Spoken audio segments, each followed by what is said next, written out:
Day 12. I continue doing my challenge, speaking every single day, recording this on the camera and sharing with you on YouTube, like a challenge for me.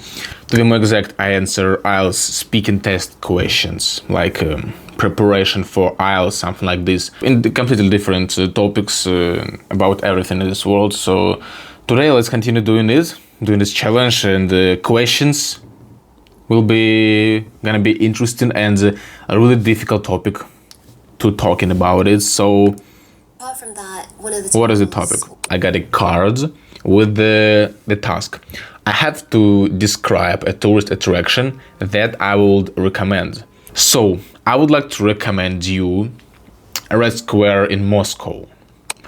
This attraction takes place in the heart of Russia. This is Moscow, capital of Russia. In the very center of Moscow, you can see this huge square, huge, beautiful cathedral, one of the most beautiful in Russia. Also, there is a big park. In the summer, it looks awesome. It's green, trees, and beautiful nature. Also, nearby Red Square, a big mall with the premium quality of clothes and any goods. It can be food, clothes, some souvenirs. And exactly in this Red Square, there are also a lot of like kiosks, stands where you can buy gifts, souvenirs about Russia, some value products, goods. And this is like a necessary attraction for any foreigners who would like to visit Russia. Red Square and center Moscow in general, not only Red Square, all center, this awesome. Really a lot of shop centers and beautiful architectures. And moreover, if you're gonna guys visit Moscow in winter, in this Red Square, there is an ice rink, big beautiful ice rink and lights around the ice rink, and take some riding around this ice rink. So if you would like to really get closer to Russian culture, to Russian traditions, this is the best place to visit for the first time being in Russia. Do you believe that all museums and art galleries should be free? Honestly, I've never ever thought about it, that museums and galleries should be for free, but let's talk about Russia.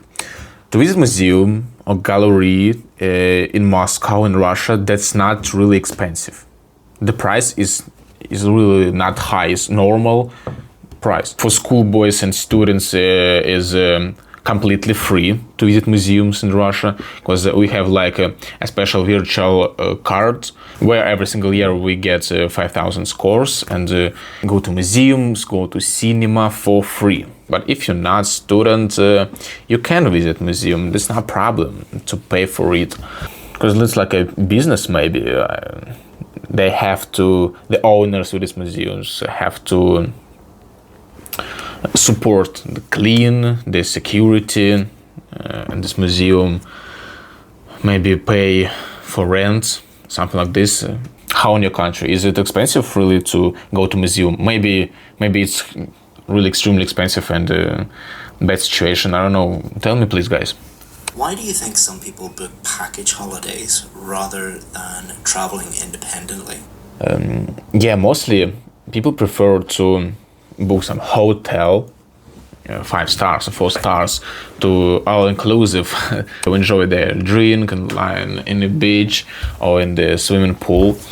But I'm not the fan of this kind of book package holidays. I prefer to travel independently. So I want to suppose that people can do it if maybe they have found a really cheap price in this book package holiday and decided to buy it, to not spend so much time in searching and finding a hotel, a place or other place of living by themselves.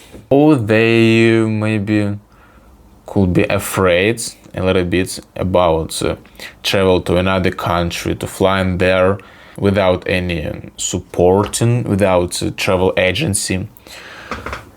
Maybe they can be afraid a little bit. Yeah, that's my thoughts. How would you answer, guys?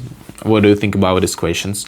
Thanks for watching my 12 episodes. Let's speak, let's learn the languages, guys. Let's go. Thank you. Bye bye.